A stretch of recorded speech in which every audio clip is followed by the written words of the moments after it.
Whereas I guess my whole ethos with it is like, you know, if I come up with a good idea and don't actually make it, then kind of the imposter syndrome would set in even worse. You know what I mean? Like, if you come up with the idea, I get messages from people and they're like, oh, I had that idea 10 years ago. And it's like I'm stoked you had the idea. I'd never knock anyone, whatever. But at the same time, I'm like, well, some people kind of try to knock you for it. Like, oh, I had that idea, piss off type thing. And you're like, well, did you ever actually make it, or just sit there and just think about it? Like, but clearly, like, you obviously bypassed their tinfoil hat and took the shit out of their brain, right? So it's definitely your fault. Yeah. You look at that Insta and they're 15 years old and they're like, I had that idea 10 years ago, mate. Yeah. Preschool. But it's hilarious. Like, I think it's really important to, and it's like anything, like, you know what it's like, Lachy, like if you, I don't know. Yeah, if you've always dreamt of going and racing a World Cup or something, just go and do it. Like, it's nothing. And that's the thing. And I sound like a fuckhead when I say it. Like, I hate it. Like, chatting to someone the other day and like, oh, I just want to go. I can't remember what it was. Go fucking race something. I was like, go do it. Like, you know what I mean? Like if you want to do it, you can do it. You may not be able to win. Like, that's a different television, but you can go do the thing. Like, you know, it's the same with like being a mechanic. It's like people are telling like, how you can mechanic? And you're like, I've fucked up a lot of shit, and then I figured out how to not fuck it up. Like that's honestly, like that's how I started mechanicking. Like I bought an orange 223 and I learned how to put it together. I broke probably half the parts and then bought new ones and couldn't afford to buy a third set. But yeah, it just comes down to like, as the Nike slogan is, right? Like, just do it. I think it's a massive. But also think like back to the thing about, well, I don't know, like doing things for the right reason or trying to be humble about it, not being a cocky dickhead. But I feel as though like that's how you create a good product as well, is that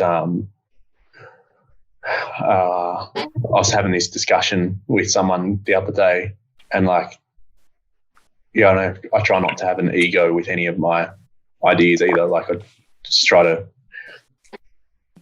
kind of like the point before, Darren, like for lack of a better term, with like if you're really pushing the edge on something like the gearbox idea or whatever, kind of like mistake your way to success. Like, fuck, I've posted so many videos of predecessing ideas about that gearbox that were never going to work, but it was like, fuck, like I'm on this roll, like I'll just post about it. I've got no ego to say like I have the answer. Like it's a path to try to find the right answer. Whereas I feel as though a lot of bike companies almost have too much of an ego to step out of the boundaries and try something new. They're like, no, we have the answer. This is what it is. But in 2 years' time, it's like, no, that Geo was shit. This is now what it is, and like force it down your throat type thing. But yeah, I don't know. Maybe that was also a bit of a tangent. But no, like big bike, like not to hate big bike companies, but like obviously there's a commercial agenda, right? And in a lot of ways, like it can be planned obsolescence, and that sucks. And you know that's how it works. And I can't remember what I was listening to. The Frameworks video with Nico and Ben Arnett's on it. Yeah, and he's like, I think a lot of people could be on better bikes if that was the goal. And he's like, but also he's something like, I'm paraphrasing, so I'm not quoting, but it's like, you know, they probably wouldn't look as good as well. You know what I mean? And that is a really big thing. And that's something about like, I totally get that with bike brands, and they're totally allowed to do that. The thing that I do really like with your stuff, Nico, is because you share the process, people kind of see the evolution and see how that evolves. Whereas I think a lot of the bike companies like just bust this whole new tech out of nowhere and like, we've reinvented the wheel, and it's like, what the fuck? Like, yeah, it's something that I've learned. It's something over the last little bit that I've learned as well, is that people seem to really enjoy the process, which like I enjoy the process and I really enjoy sharing the process with people. I've been a little bit surprised about how much people actually do enjoy the process, because like it still dumbfounds me that people are actually interested in seeing behind the scenes stuff. And without sort of trying to plug my own thing, I've like kind of taken an avenue lately to provide people with like even more behind the scenes stuff, which is kind of cool. It's like been pretty receptive, which is good. But I was like real close knit, like kept a lot of stuff really close to my heart for a while. But then the more people were appreciative of it, the more, I guess it's more of a reflection of myself. Like, I guess I was a little bit shy of putting stuff out there because I was like, what are people going to think of this type of thing? But the more sort of confidence that I got with the brand growing, and all that type of stuff, a lot of my perception on it has kind of changed. Like, of course, you've got to be relatively conscientious with, like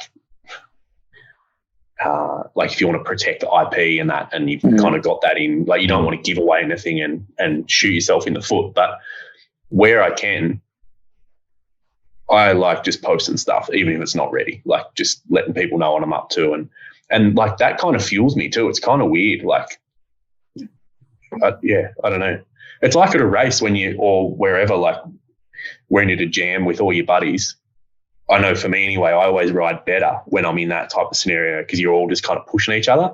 And it's kind of the same. Like if I just post a video of the gearbox or whatever and I see people interacting and commenting on it and sharing it and stuff like that, I don't know what it is, but it sort of spurs on more creativity. So I kind of like that side of it. It's like positive reinforcement, right? Like, yeah. I think it's good. I think like you're super smart for doing it, dude. And I know it's probably not the plan at all, but it's like that creates a lot of brand identity and people feel like they're part of that project then, you know what I mean? Like,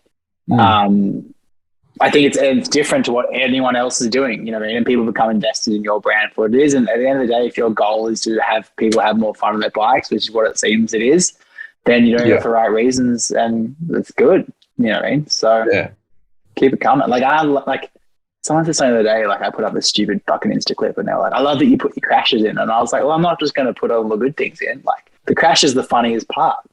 Like, yeah, and it's that thing. Like you're not trying to be someone you're not. Like, nah. Yeah. So anyway.